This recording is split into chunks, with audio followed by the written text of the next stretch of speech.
Hello दोस्तों, नमस्कार। कैसे आप सभी लोग। S S G academy YouTube channel पे आपका पुनः स्वागत है। दोस्तों, हम S S G academy YouTube channel पे आपको पढ़ाने जा रहे थे भारत की राज व्यवस्था। और भारत की राज व्यवस्था में हम आपको पढ़ाने जा रहे थे भारत का संवैधानिक विकास। तो भारत का जो संवैधानिक विकास है, इसमें 4 लेक्चर में आपको ऑलरेडी दे चुका हूँ। और आशा करता हूँ कि जो 4 लेक्चर मैंने आपको बताया उनका आपने अच्छे से अध्ययन कर लिया होगा। और ये जो भारत का जो संवैधानिक विकास है, उसका आज 5वां लेक्चर है। ठीक है।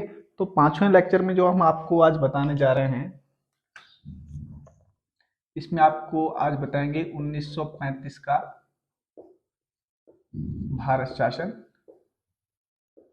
शासन अधिनियम। भारत शासन अधिनियम, ये टॉपिक आज का रहेगा। और इसमें दोस्तों, जो इससे पहले आपको बताया था, जो चौथा लेक्चर आपको दिया गया था, उसको भी आप एक बार, अगर आपने पढ़ा है तो उसको एक बार दिमाग में आप फिर से रिवाइज कर लें। क्योंकि कई चीज़ें हैं जो उसके आधार पर यहाँ पे जो 1935 का जो भारत शासन अधिनियम है, यहाँ पे भी उसमें ली गई थी। भारत का संवैधानिक विकास, इसी के अंतर्गत ही आज 1935 का भारत शासन अधिनियम आपको बताने जा रहे हैं।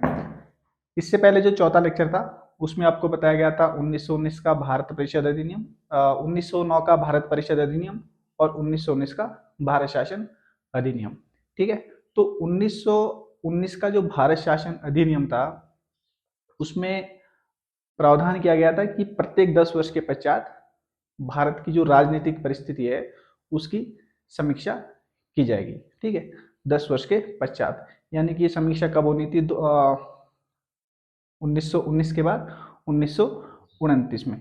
ठीक है। लेकिन इस बीच क्या हुआ कि जो भारतीयों में जो राष्ट्रीयता की भावना थी, वो दिन प्रतिदिन प्रबल होती गई। ठीक है। और इसी बीच 1919 में 1922 में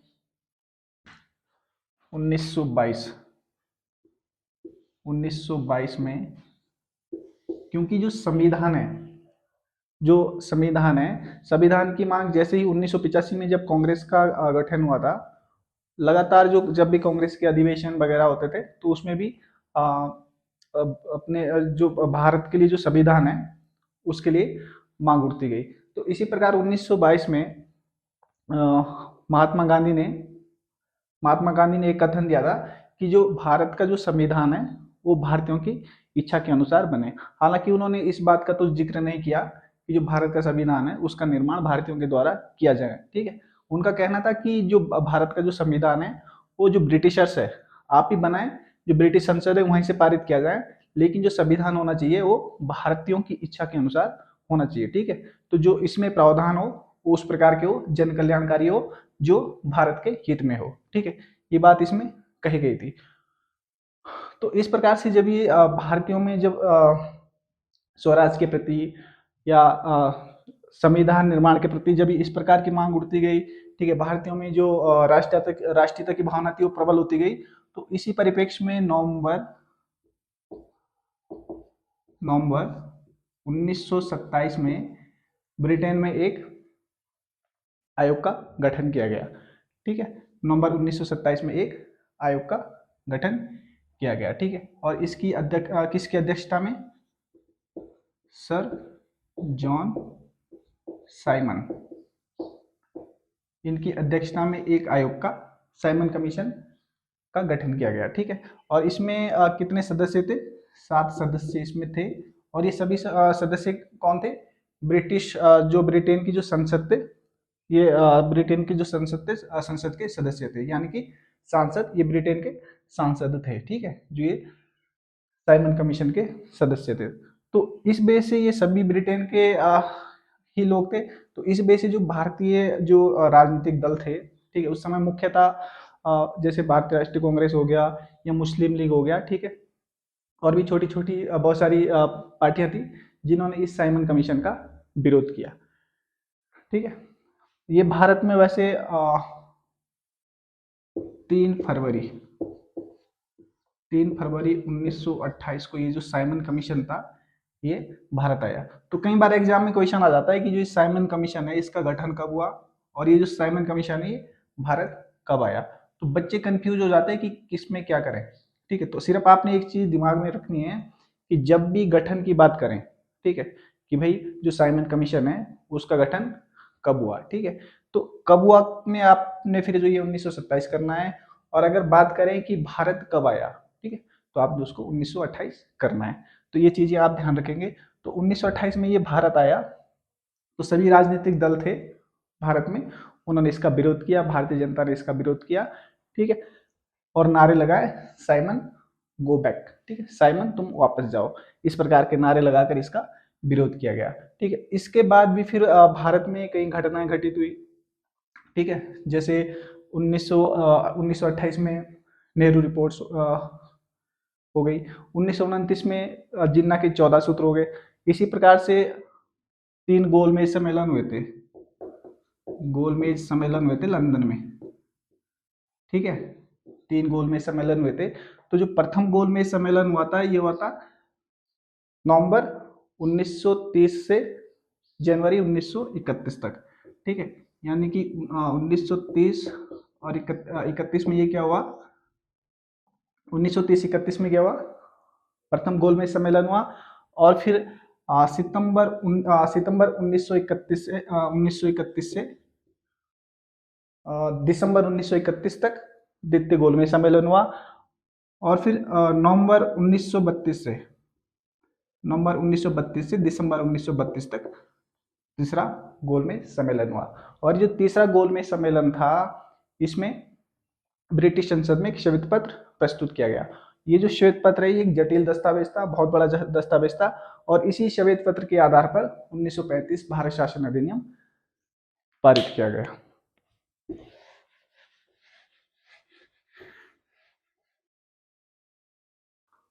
तो जो ये श्वेत पत्र था इसमें कुल कितने भाग थे, 14 भाग इसमें थे। और इसमें धाराएं कितनी थी, 321 इसमें धाराएं थी, और 10 इसमें अनुसूचियां थी, अनुसूचियां थी कितनी, 10। ये आपने ध्यान रखना है। भाग कितने हो जाएंगे, 14, धाराएं कितनी हो जाएंगी, या आप इसको कह सकते हैं अनुच्छेद, ये कितने थे, 321। ठीक है, अब ये जो 1935 का जो भारत शासन अधिनियम है इसके द्वारा भारत में शासन व्यवस्था को संचालित करने के लिए क्या क्या प्रावधान किए गए। ठीक है, जो भारत का जो स्ट्रक्चर है उसमें किस प्रकार से सुधार किया जाए, यहाँ पे इन सब चीज़ों पे डिस्कस की गई। ठीक है, तो आइए उन्हीं सभी चीज़ों पे डिस्कस करते हैं। तो पहला जो इसमें प्रावधान किया गया था, अखिल भारतीय संघ की स्थापना की जाए, अखिल भारतीय संघ की व्यवस्था की जाए। ठीक है, तो ये पहली बार इसमें कहा गया कि भाई अखिल भारतीय संघ हो। ठीक है, यानी कि 11 ब्रिटिश प्रांत, 6 चीफ कमिश्नरी क्षेत्र और देशी रियासतों को मिलाकर क्या किया जाए। ठीक है, इसमें क्या थे, 11 ब्रिटिश भारतीय प्रांत थे, 6 चीफ कमिश्नरी क्षेत्र थे, और बाकी देशी रियासतें थी। इसको मिलाकर क्या किया जाए, एक अखिल भारतीय संघ का गठन किया जाए। ठीक है, अखिल भारतीय संघ की व्यवस्था इसमें की जाए। तो ये जो प्रांत थे इनको, और ये जो देश जो ब्रिटिश ये कमिश्नरी क्षेत्र थे इनको इसमें सम्मिलित होना अनिवार्य कर दिया गया। बाकी ये जो देशी रियासतें हैं इनको वहाँ के जो राजा थे उनकी इच्छा पर छोड़ दिया गया कि आप या तो संघ में सम्मिलित हो अथवा ना हो। तो इसमें क्या हुआ कि ये जो देशी रियासतें थी स्वतंत्रता के समय भी लगभग 550 से अधिक देशी रियासतें थी। वो तो शुक्र मनाया सरदार वल्लभ भाई पटेल का, जिन्होंने इस सब देशी रियासतों का एकीकरण करके भारत को एक सूत्र में बांधा। ठीक है, तो जो देशी रियासतें थी इसमें ये प्रावधान किया गया था कि आप या तो संघ में शामिल हो अथवा ना हो, ये इनकी इच्छाओं पर छोड़ दिया गया। लेकिन ये आधी से भी अधिक जनसंख्या का प्रतिनिधित्व करती थी देशी रियासतें।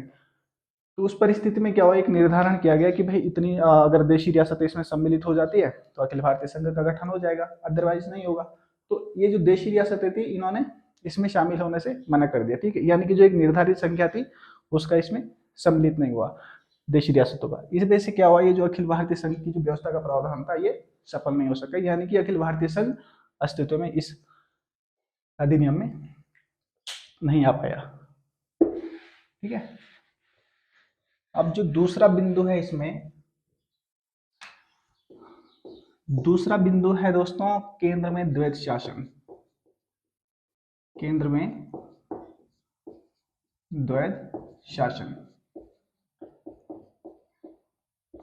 आप सोच रहे होंगे कि ये तो जो भारत का संवैधानिक विकास है ये थोड़ा काफी लंबा हो गया है, तो दोस्तों आपको यहाँ से जो बताया जा रहा है वो उस हिसाब से बताया जा रहा है कि आप कोई सा भी एग्जाम दे रहे हैं। ठीक है, आप चाहे कोई स्टेट पीएससी का एग्जाम दे रहे हो, या किसी स्टेट के ग्रुप सी का एग्जाम्स दे रहे हो, या फिर किसी स्टेट के डिफेंस से संबंधित जैसे पुलिस कांस्टेबल हो गया या सब इंस्पेक्टर हो गया, ठीक है, या फिर आप यूपीएससी का कोई एग्जाम दे रहे हो, तो उस हिसाब से हम इसको यहाँ से प्रिपेयर करने का प्रयास कर रहे हैं ताकि कोई भी एग्जाम हो उसको आप उस हिसाब से तैयार कर सको। ठीक है, क्योंकि आप जो मुख्यतः देखा जाता है कि जो ग्रुप सी में जो एग्जाम्स में जो पूछा जाता है तो उसमें बच्चे किस में फोकस करते ज़्यादा, वन लाइनर वाले जो क्वेश्चंस होते हैं उसमें फोकस करते हैं। तो अगर आप किसी चीज़ को अच्छे से अगर प्रिपेयर होकर आप एग्जाम में जाना चाहते हो तो किसी भी चीज़ की आप जड़ तक जाइए। जब आप जड़ तक जाओगे तो चीज़ें फिर आपके दिमाग से हटेगी नहीं, और अगर आप वन लाइनर पढ़ते ही रहोगे तो थोड़ी देर के लिए तो आपके दिमाग में बैठ जाएगा, लेकिन उसके बाद क्या हो जाएगा, वो दिमाग से हट जाएगा। ठीक है, तो आपको किसी भी चीज़ को कंटिन्यू दिमाग में बिठाने के लिए, आपकी किसी भी चीज़ को पढ़ने के लिए आपको उसकी जड़ तक जाना होगा कि इसका जो शुरुआत है वो कहाँ से हुई। ठीक है, तभी आप ये समझ में आसानी आ पाएगा। तो ये हम डिस्कस कर रहे थे केंद्र में देश शासन।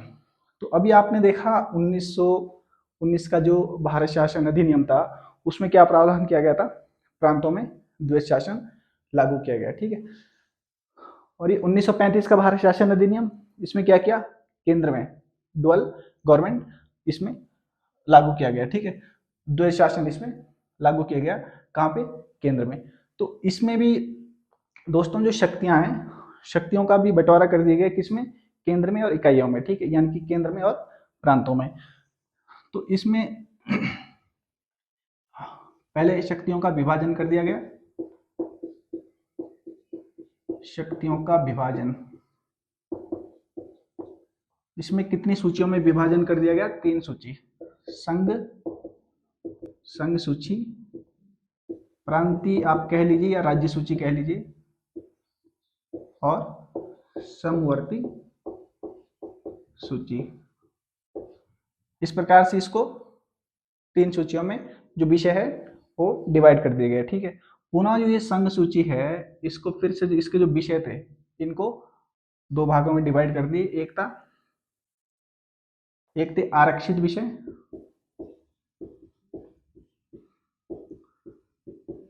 विषय, और दूसरा था हस्तांतरित विषय। तो ये जो आरक्षित विषय थे इसमें जैसे वैदेशिक मामले हो गया, ठीक है, या प्रतिरक्षा से संबंधित कोई मामले हो गया, धार्मिक मामले हो गए, सिर्फ केवल ईसाई धर्म से संबंधित, और कबायली क्षेत्र से संबंधित कोई मामले थे, तो ये किस में रखे गए, आरक्षित विषय के अंतर्गत रखे गए। और इसका जो कंट्रोलर था, ठीक है, ये किसके पास थे, गवर्नर जनरल, ये वायसराय के पास थे ये। ठीक है, फिर ये हस्तांतरित विषय हो गए। हस्तांतरित विषय जैसे आपका डाकतार हो गया, रेल हो गया, ठीक है, चिकित्सा, स्वास्थ्य, इस प्रकार से शिक्षा, ये सारी चीजें किसके पास थे, मंत्री परिषद। ठीक है, हालांकि जो मंत्री परिषद थे इसका जो अधिकार क्षेत्र था वो सीमित था, लेकिन इन विषयों को ये देखते थे। इस प्रकार से जो केंद्र में है वो द्वैध शासन लागू किया गया। उसके बाद आती है अवशिष्ट शक्तियां। तो जो अवशिष्ट शक्तियां तो किसके पास थी, वायसराय के पास इसमें थी। आगे देखेंगे हम जो जब कैबिनेट मिशन लाया गया भारत में, ठीक है, तो उसमें जो ये अवशिष्ट शक्तियां थी वो किसको चली गई थी, प्रांतों को दे दी गई थी। तो इस प्रकार से ये जो 1935 का जो भारत शासन अधिनियम है ये दूसरा मुख्य बिंदु था इसमें। अब तीसरे बिंदु पे आते हैं दोस्तों, इसमें जो द्विसदनात्मक व्यवस्था थी इसका विस्तार किया गया, द्विसदनात्मक विधानमंडल। अभी आपने देखा होगा 1919 का जो भारत शासन अधिनियम था, इसीलिए मैं आपको बताते आ रहा हूँ कि जो पीछे जो आपको पढ़ाया गया है उसको आप बिल्कुल कंटिन्यू साथ में पढ़ते हैं। ठीक है, क्योंकि उसी बेस पे जो आगे के जो अधिनियम है ये बनाए जा रहे हैं। ठीक है, बस थोड़ा बहुत उसमें जो है ना कुछ मॉडिफिकेशन करके उस चीज को आगे लाया जा रहा है, तो उस चीज को भी आप ध्यान रखेंगे। तो 1919 का जो ये भारत शासन अधिनियम था, जिसको हम लेक्चर 4 में पढ़ चुके हैं, तो इसमें जो केंद्र में है द्विसदनात्मक विधानमंडल की इसमें व्यवस्था की गई थी। ठीक है, एक था केंद्रीय विधानसभा, केंद्रीय विधानसभा, और दूसरा राज्य परिषद। तो 1919 के जो अधिनियम में जो केंद्रीय विधानसभा के जो सदस्यों की संख्या थी वो कितनी थी,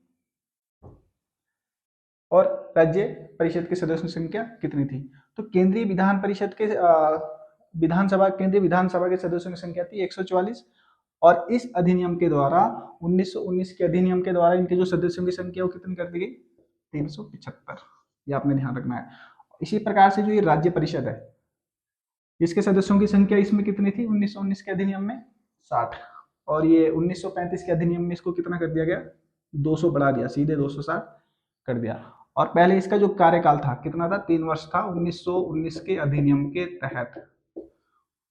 इसमें 5 वर्ष कर दिया गया 1935 के अधिनियम के तहत। ठीक है, तो ये सारी चीजें भी आपको याद रखनी है। और इन दोनों का जो संयुक्त अधिवेशन था, केंद्रीय विधानसभा और राज्य परिषद, कौन करता था? अध्यक्षता इसकी कौन करता था? वायसराय इसकी अध्यक्षता करता था। ठीक है, तो ये हो गया आपके 3 बिंदु। इसको आप बिंदुवार याद रखेंगे तो आपके दिमाग में अच्छे से ये बैठ पाएगा। इसके बाद दोस्तों केंद्रीय न्यायालय, चौथा बिंदु आप ले लीजिए। केंद्रीय न्यायालय की इसमें व्यवस्था की गई। जो संघ की जो राजधानी है दिल्ली में, वहां पे एक केंद्रीय न्यायालय की व्यवस्था का प्रावधान इसमें किया गया। ठीक है, और इसमें भी एक मुख्य न्यायाधीश रहेगा, 3 अन्य न्यायाधीश और 2 सहायक न्यायाधीश इसमें रहेंगे। ठीक है, इस प्रकार से ये जो केंद्रीय जो न्यायालय का जो कार्यालय है वो 1 अक्टूबर 1937 से यहाँ पे दिल्ली में प्रारंभ हो गया। ठीक है, नंबर 5 में आपने ध्यान रखना है बर्मा। बर्मा जो आधुनिक म्यांमार के नाम से जाना जाता है, म्यांमार, बर्मा को ब्रिटिश भारत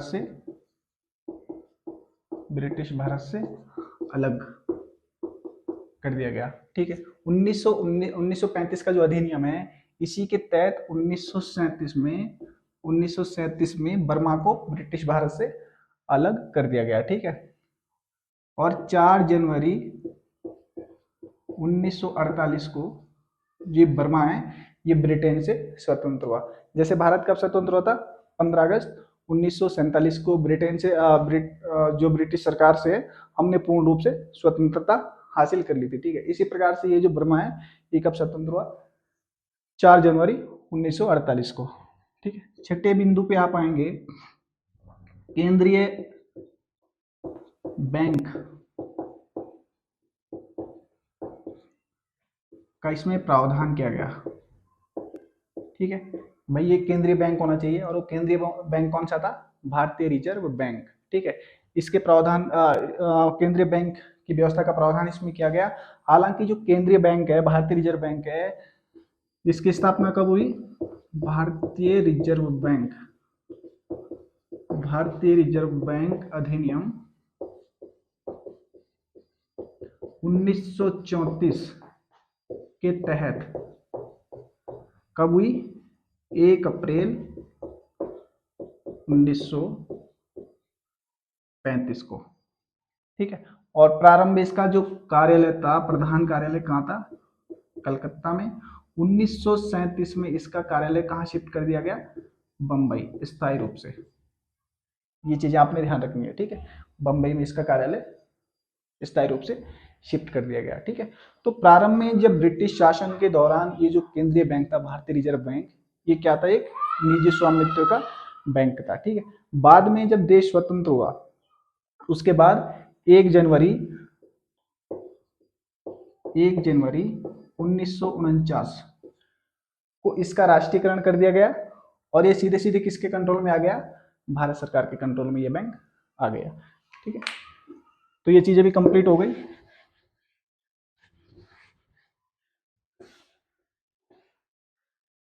अब जो 7वां बिंदु आपने याद रखना है, इसमें जो बजट था उसको 2 भागों में डिवाइड कर दिया। एक था मुख्य व्यय, बजट का डिवाइड कर दिया गया, बजट को 2 भागों में बांट दिया गया। और ये 2 भाग कौन से थे, मुख्य व्यय और अन्य व्यय। ठीक है, इसी प्रकार से 8वें बिंदु पे आप आएंगे, भारत परिषद को समाप्त कर दिया गया। 1858 में एक जो निदेशक मंडल और बोर्ड ऑफ कंट्रोल को समाप्त करके एक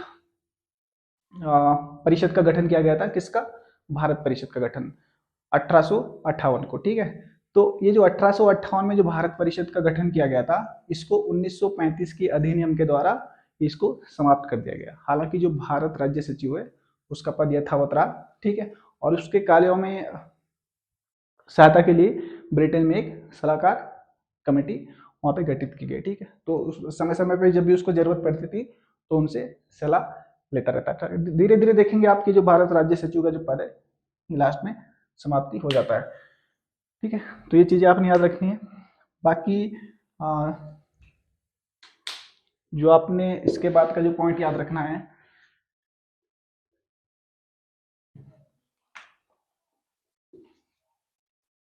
केंद्रीय लोक सेवा आयोग का गठन, केंद्रीय लोक सेवा आयोग का गठन। तो ये जो 1935 का जो भारत शासन अधिनियम है, इसमें केंद्रीय लोक सेवा आयोग के गठन का केंद्रीय लोक सेवा आयोग का गठन किया गया।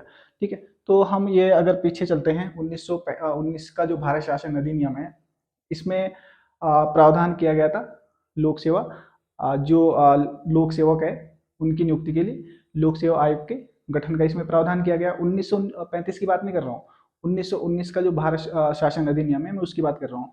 तो उस समय जो लोक सेवक है उनकी नियुक्ति के लिए एक लोक सेवा आयोग के गठन की बात की गई। ठीक है, और इसमें जब बात की गई तो फिर 1923 में लॉर्ड ली के नेतृत्व में ली आयोग का गठन किया गया। ली आयोग का गठन किया गया और इस ली आयोग ने 1924 को अपनी सिफारिशें पेश की। ठीक है, और इन्हीं सिफारिशों के आधार पर 1 अक्टूबर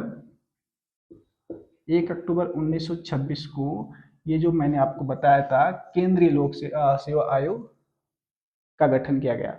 बाद में दोस्तों ये जो भारत शासन अधिनियम 1935 है, इसके द्वारा इसका नाम क्या कर दिया गया, 1935 में इसका जो नाम है वो क्या कर दिया गया, संघीय लोक सेवा आयोग। ठीक है, और बाद में जब देश स्वतंत्र हुआ तो इसका नाम क्या कर दिया गया, संघ लोक सेवा आयोग, जो अभी भी आप बोलते हैं। ठीक है, अभी भी क्या नाम है इसका, संघ लोक सेवा आयोग है, यूनियन पब्लिक सर्विस कमीशन। ठीक है, बाद में जब देश स्वतंत्र हुआ उस समय संघ लोक सेवा आयोग का नाम इसको कर दिया। ठीक है, जब संविधान बना 26 जनवरी 1950 को, तो इसको जो है ना एक संवैधानिक दर्जा इस लोक सेवा आयोग को दिया गया। ठीक है, तो ये चीजें आपने याद रखनी है दोस्तों। आप इसी प्रकार से अगर पढ़ते रहेंगे तो आपका जो एग्जाम्स है वो बहुत ईजी हो जाएगा। कोई भी आप एग्जाम दे लीजिए, ये जो मैं आपको यहाँ से भी बता रहा हूँ, यहाँ से एक ना एक क्वेश्चन जरूर मिलता है। ठीक है, और इसमें जो और महत्वपूर्ण बात है, प्रांतों में द्वैध शासन, प्रांतों में द्वैध शासन समाप्त।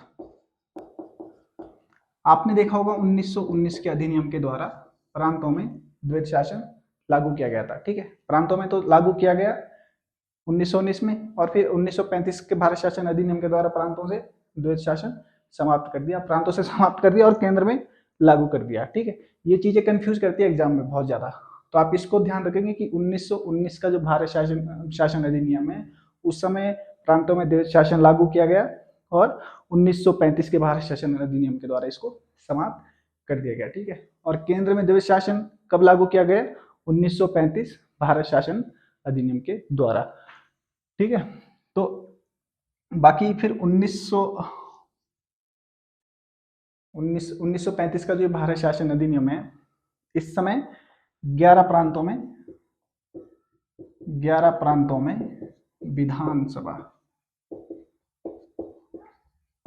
विधानसभा का गठन किया गया, और 6 प्रांतों में विधान परिषदों का गठन किया गया। इस प्रकार से दोस्तों जो ये भारत शासन अधिनियम है, ये सारे प्रावधान इसमें किए गए। ठीक है, बाद में क्या हुआ कि 2 अगस्त 1935 को जो ब्रिटिश सम्राट थे उस समय, उन्होंने 1935 का भारत शासन अधिनियम है इसको अपनी स्वीकृति दी। ठीक है, तो ये इस अधिनियम के द्वारा जो एक अखिल भारतीय संघ का गठन किया जाना था वो तो अस्तित्व में नहीं आ पाया, लेकिन 1 अप्रैल 1937 को प्रांतों को पूर्ण रूप से स्वायत्तता प्रदान कर दी गई। ठीक है, तो इस प्रकार से ये 1935 का जो भारत शासन अधिनियम है ये क्रियान्वयन में आया। ठीक है, और इसी के तहत केंद्रीय विधानसभाओं के चुनाव हुए, केंद्रीय विधान परिषद के चुनाव हुए 1937 में। ठीक है, तो जब ये 1937 में केंद्रीय विधानसभा राज्य विधानसभाएं, ये जो प्रांतीय विधानसभाएं थी उनके चुनाव हुए, तो इसमें जब प्रांतीय विधानसभाओं के चुनाव हुए तो इसमें 6 प्रांतों में तो कांग्रेस की सरकार बनी, 3 प्रांतों में मिलीजुली सरकार बनी, और बंगाल में किसकी सरकार बनी? कृषक प्रजा पार्टी की, और पंजाब में किसकी सरकार बनी? यूनियनिस्ट पार्टी की सरकार बनी। इसी प्रकार से 5 प्रांतों में विधान परिषद के भी चुनाव हुए। ठीक है, और ये जो विधान परिषद के चुनाव हुए इसमें लगभग सभी प्रांतों में कांग्रेस को आंशिक सफलता इसमें मिली। तो दोस्तों इस प्रकार से ये जो 1935 का भारत शासन अधिनियम है, इसमें ये सारे प्रावधान किए गए थे भारत में जो शासन व्यवस्था है उसको संचालित करने के लिए। तो आपने इन सब चीज़ों को ध्यान में रखना है, और आगे का जो टॉपिक रहेगा मीन छोटे छोटे लेक्चरों में ये सारी चीज़ इसलिए बता रहा हूँ क्योंकि एक चीज़ का जो कॉन्सेप्ट है वो आपको एक वीडियो के माध्यम से क्लियर हो जाएगा। ठीक है, और अगर मैं सारा घचड़ पचड़ अगर यहीं पे कर दूँ तो फिर जो है ना आपकी आसानी से समझ में नहीं आएगा। तो मैं इसी माध्यम छोटे छोटे वीडियो के माध्यम से ही आपको बताऊंगा ताकि आपको ये आसानी से समझ आ जाए। तो इसके बाद जो हमारा टॉपिक रहेगा 6ठा लेक्चर वो रहेगा कैबिनेट मिशन, जो 1946 में भारत में आया था, उस पर आगे डिस्कस करेंगे। ठीक है, तो दोस्तों इस वीडियो के लिए इतना ही काफ़ी है, इस लेक्चर में इतना ही काफ़ी है। मिलते हैं नेक्स्ट लेक्चर में, जो लेक्चर नंबर 6 होगा हमारा। तब तक के लिए धन्यवाद।